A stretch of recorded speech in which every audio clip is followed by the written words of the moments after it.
Avant toute chose, il est important que vous compreniez parfaitement le cycle menstruel féminin car il s'agit d'un système complexe que vous pouvez facilement apprivoiser si vous en percez les mystères.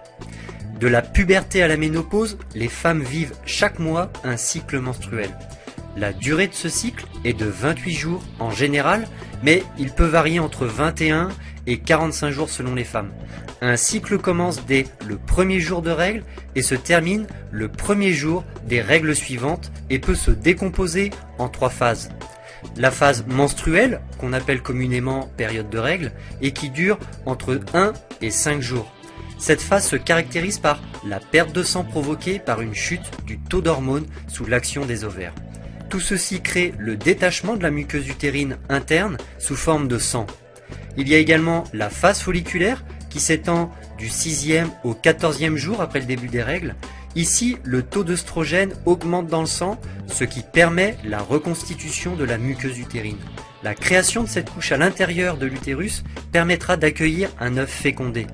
Cette phase s'accompagne également de l'apparition d'une glaire qui permettra le passage des spermatozoïdes dans l'utérus et la fécondation éventuelle de l'ovule au 14e jour. Enfin, la phase sécrétoire qui dure du 15e au 28e jour est l'étape durant laquelle l'ovule fécondé pourra s'implanter dans l'utérus. À ce moment-là, il y a 2 cas de figure. Soit l'ovule fécondé s'est bien implanté et le processus de la grossesse est en route, soit il ne s'est pas implanté et dans ce cas, le taux d'hormones libérées par les ovaires chute et les règles arrivent à nouveau. C'est la fin d'un cycle et le début d'un nouveau. La libération d'un ovule par l'ovaire s'appelle l'ovulation et cet événement est essentiel pour la reproduction. La rencontre du spermatozoïde avec l'ovule forme l'embryon. Cette phase d'ovulation dure environ 24 heures et se produit en général 14 jours après le premier jour de règles. Alors tout ceci est théorique, chaque femme est différente et chaque ovulation également. Les dates peuvent varier, il se peut également qu'il y ait un mois durant lequel l'ovulation ne se produise pas. C'est pourquoi il est primordial de savoir repérer le moment de l'ovulation pour optimiser ses chances de concevoir un bébé. Justement, mettez toutes les chances de votre côté pour que la fécondation ait lieu. Pour cela, vous devez privilégier vos rapports durant cette phase d'ovulation. Encore faut-il la repérer. Voici plusieurs moyens de vous y prendre. La première chose que vous devez faire est de déterminer la durée de votre cycle. Est-ce que c'est 22 jours, 28 ou bien 32 jours? Voici comment faire. Notez sur votre calendrier la date précise du début et celle de fin de vos règles. Faites cela pendant 2 ou 3 mois. Vous parviendrez ainsi à déterminer plus précisément la durée de vos cycles. Une chose est sûre, la phase qui suit l'ovulation et qui précède donc les règles est toujours de 14 jours. Vous pouvez donc calculer la date d'ovulation grâce à un calcul très simple. Je vous le mets en application sur 3 exemples. Pour un cycle de 28 jours, l'ovulation a donc lieu le 14e jour. Pour un cycle de 22 jours, l'ovulation a lieu le 8e jour. Et pour un cycle de 32 jours, l'ovulation a lieu le 18e jour. Une fois que vous aurez repéré le jour de votre ovulation, privilégiez les rapports avec votre conjoint ce moment-là. Même si la phase d'ovulation ne dure que 24 heures, vous êtes féconde pendant une période plus longue. Les spermatozoïdes vivent 4 jours, vous êtes donc féconde 4 jours avant l'ovulation. La fécondation de l'ovule peut donc se faire durant ces 5 jours. La douleur est également un bon moyen de repérer que vous êtes en train d'ovuler. Cette douleur décrite comme un tiraillement dans le bas du ventre est assez semblable à la douleur ressentie pendant les règles au niveau des ovaires. Souvent, la douleur peut être localisée à droite ou à gauche en fonction du côté où l'ovule a été libéré. La courbe de température est une technique ancestrale pour déterminer une ovulation. D'ailleurs, quand les femmes ne disposaient pas de contraceptifs, elles se servaient de cette courbe de température pour éviter de tomber enceinte.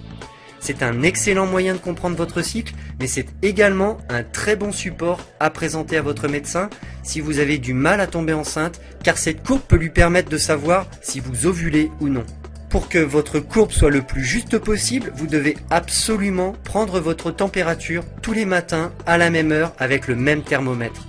L'idéal est de poser votre thermomètre sur la table de chevet avant d'aller vous coucher et de prendre votre température le matin au réveil sans sortir de votre lit.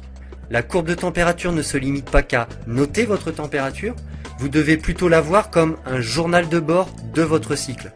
Notez-y vos rapports, la prise éventuelle de médicaments et tous les détails susceptibles d'avoir un impact sur votre courbe.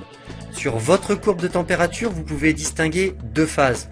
La première phase de 14 jours, durant laquelle la température oscille entre 36,1 et 36,7, puis la seconde phase de 14 jours durant laquelle la température passe la barre des 37 degrés juste après l'ovulation.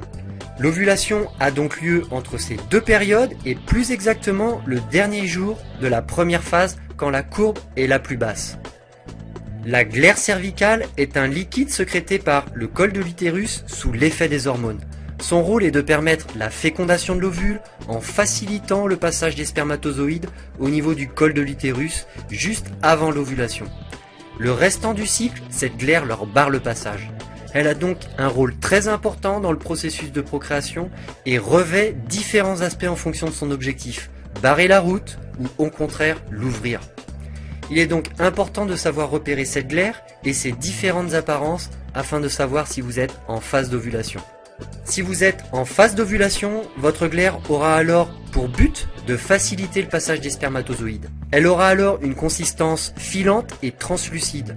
En revanche, si vous n'êtes pas en phase d'ovulation, elle aura alors pour but de stopper les spermatozoïdes. Son apparence sera alors opaque et épaisse. Il existe enfin un moyen efficace mais plus onéreux, environ 20 €, pour savoir si vous êtes en phase d'ovulation ou non. Les tests d'ovulation s'achètent en pharmacie et se présentent sous la même forme que les tests urinaires de grossesse. Ces tests très sensibles détectent votre pic d'hormone LH qui précède de 24 ou 48 heures la libération de l'ovule. Pour plus de fiabilité, ces tests s'effectuent sur plusieurs jours. Vous faites le premier au 12e jour environ et vous recommencez jusqu'à noter l'augmentation de l'hormone LH. Quand le test est positif, c'est-à-dire que vous avez atteint votre pic d'hormones, alors c'est que votre phase d'ovulation est sur le point de commencer. Malgré toutes ces méthodes pour repérer le moment de votre ovulation, il se peut que vous notiez une absence d'ovulation pendant un mois ou plusieurs mois. C'est assez fréquent lorsqu'une femme arrête la pilule dans le but de tomber enceinte. Il faut en quelque sorte laisser le temps pour que la machine se remette en route, comme on dit.